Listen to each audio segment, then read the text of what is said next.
নমস্কাৰ ষ্টুডিঅ'ৰ মজিয়াত মই মিনহাস 5 লাখ টকা যদি লাগে আপোনাক তেতিয়া হলে দেৰি নকৰিব ততাতয়কৈ আহক অসম আৰক্ষীৰ পৰা লৈ যাওক 5 লাখ কৈ টকা বোমা সংস্থাপনৰ তথ্য যদি আপুনি অসম আৰক্ষীক দিব পাৰে তেনে হলে আপুনি লাভ কৰিব 5 লাখ কৈ টকা অসম আৰক্ষী এতিয়া বিফল হৈছে স্মাৰ্ট অসম আৰক্ষী এতিয়া বিফল হৈছে তথ্য উলিওৱাত আপোনাৰ সহায় বিচাৰিছে আপোনাৰ পৰা সহায় লাগে এতিয়া অসম আৰক্ষীক যদিহে আপুনি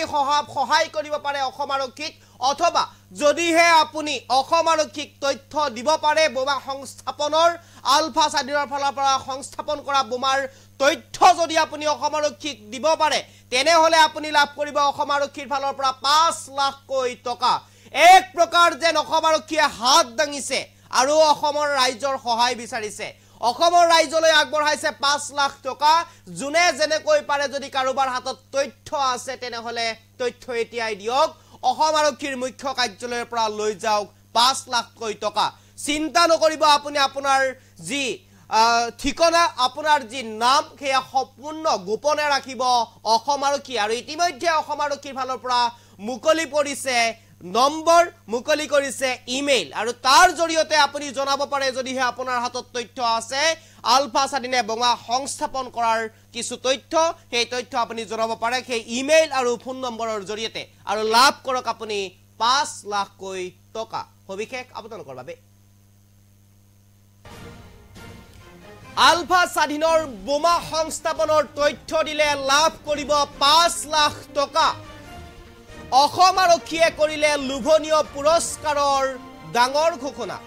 তথ্য দিয়ক আৰু লৈ যাওক 5 লাখ কৈ টকা ৰাইজৰ সহায় বিচাৰি 5 লাখ টকাৰ পুৰস্কাৰ ঘোষণা স্মাৰ্ট আৰক্ষীৰ ৰাজ্যৰ বিভিন্ন স্থানত 25টা কৈ বোমা সংস্থাপন কৰাৰ ঘটনা সন্দৰ্ভত তথ্য দিব পৰা ব্যক্তিলৈ পুৰস্কাৰ ঘোষণা অসম আৰক্ষীৰ মুকলি কৰা হল বিশেষ ফোন নম্বৰ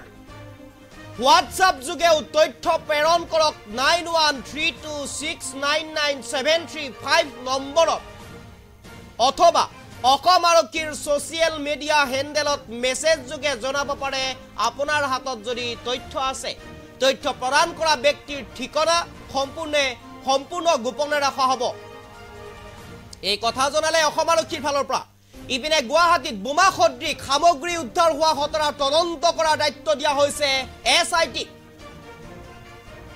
যুটীয়া আৰক্ষী আয়ুক্তৰ নেতৃত্বত গঠন কৰা হৈছে SIT আৰু এই তথ্য জনাইছে ইতিমধ্যে অসম আৰক্ষীৰ ফালৰ পৰা প্ৰতিবাদ গুৱাহাটীত 4টা বোমা উদ্ধাৰ হোৱা ঘটনাৰ তদন্তত কৰিব SIT গুৱাহাটীত 4টা বোমা উদ্ধাৰ হোৱা ঘটনাৰ তদন্ত কৰিব ইতিমধ্যে SIT আৰু এই SIT লৈ গতাই দিছে অসম আৰক্ষীয়ে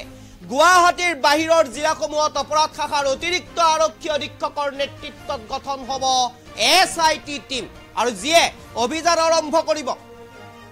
আলফা স্বাধীনৰ বোমা সংস্থাপনৰ তথ্য দিলে লাভ কৰিব 5 লাখ টকা এক প্ৰকাৰ যেন অসম আৰক্ষী বিফল হৈছে স্মাৰ্ট আৰক্ষী নামত জহাই থকা অসম আৰক্ষী এক প্ৰকাৰ যেন এতিয়া বিফল হৈছে আৰক্ষীয়ে বিচাৰিছে ৰাইজৰ সহায় আৰু আৰক্ষীলৈ যদিহে আপুনি সহায় আগবঢ়াব পাৰে আৰক্ষীলৈ যদিহে আপুনি তথ্য দিব দিব আপোনাক 5 লাখ টকাৰ পুৰস্কাৰ সদাকৈ নাগৰিকসকলৰ পৰা আলফাৰ দ্বাৰা শেহতীয়াভাৱে যি আলফাই শেহতীয়াভাৱে যি বোমা সংস্থাপন কৰাৰ কথা উল্লেখ কৰিছিলে 5টাকৈ 25টাকৈ স্থানত সেই 25টাকৈ স্থানত বোমা সংস্থাপনৰ তথ্য যদি আপোনাৰ হাতত আছে তেতিয়াহলে আপুনি দিব পাৰে অসম আৰক্ষীৰ ফালৰ পৰা লিখিতভাৱে লিখি দিছে তথ্য দিউতালৈ 5 লাখ টকাৰ পুৰস্কাৰ সদাকৈ নাগৰিকসকলৰ পৰা আলফাৰ দ্বাৰা শেহতীয়াকৈ অসমৰ বিভিন্ন ঠাইত বোমা সদৃশ সামগ্ৰী স্থাপন সন্দৰ্ভত চলি থকা অনুসন্ধানৰ ক্ষেত্ৰত সহায় সহযোগ কামনা কৰা হৈছে এই ঘটনাৰ সৈতে প্ৰত্যক্ষ বা পৰোক্ষভাৱে জড়িত থকা সকলৰ কোনো তথ্য থাকিলে আৰক্ষীৰ ওচৰত দাখিল কৰিব অনুৰোধ জনোৱা হ'ল তথ্য দাখিলকাৰীৰ পৰিচয় সম্পূৰ্ণ গোপনে ৰখা হ'ব আৰু নিৰ্ভৰযোগ্য তথ্য যোগান ধৰোতাক 5 লাখ টকাৰে পুৰস্কৃত কৰা হ'ব 9132699735 নম্বৰত WhatsAppৰ দ্বাৰা যোগাযোগ কৰিবলৈ অনুৰোধ জনোৱা হ'ল অসম আৰক্ষীৰ ফেচবুক টুইটাৰ বা ইনষ্টাগ্ৰাম মেছেজ যোগেও এনে তথ্য দাখিল কৰিব পাৰিব তথ্য প্ৰদান কৰা ব্যক্তিৰ ঠিকনা সম্পূৰ্ণ গোপনে ৰখা হ'ব আৰু এনেদৰে এতিয়া অসম আৰক্ষীৰ ফালৰ পৰা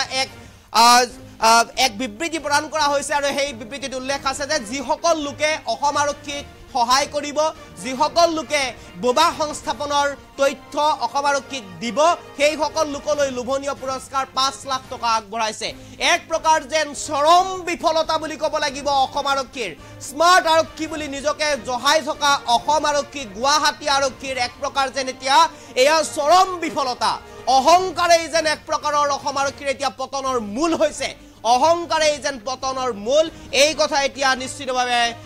প্ৰতিফলিত হৈছে কাৰণ অসম আৰক্ষীয়ে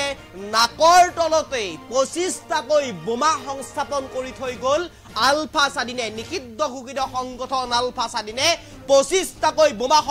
সংস্থাপন কৰি থৈ গ'ল তাৰ কোনো গমেই নাপালে অসম আৰক্ষীয়ে গম দিয়াৰ পিছতহে অৰ্থাৎ আলফা স্বাধীনৰ পৰা জনোৱাৰ পিছতহে এক প্ৰকাৰ অসম আৰক্ষীয়ে গম পালে যে অসমৰ 25টা স্থানত বোমা সংস্থাপন কৰা হৈছে আৰু তাৰ পিছতেই যেন এক প্ৰকাৰৰ অভিযান আৰম্ভ কৰিলে যদিও এতিয়ালৈ 25টা স্থানৰ পৰা বোমা উদ্ধাৰ কৰিবলৈ সক্ষম হোৱা নাই অসম আৰক্ষী আৰু যাৰ বাবে আপোনাৰ সহায় বিচাৰিছে এতিয়া অসম আৰক্ষীয়ে মন্তব্য আছে যদিহে মন্তব্য আছে আমি শুনাব বিচাৰিম অসম আৰক্ষীৰ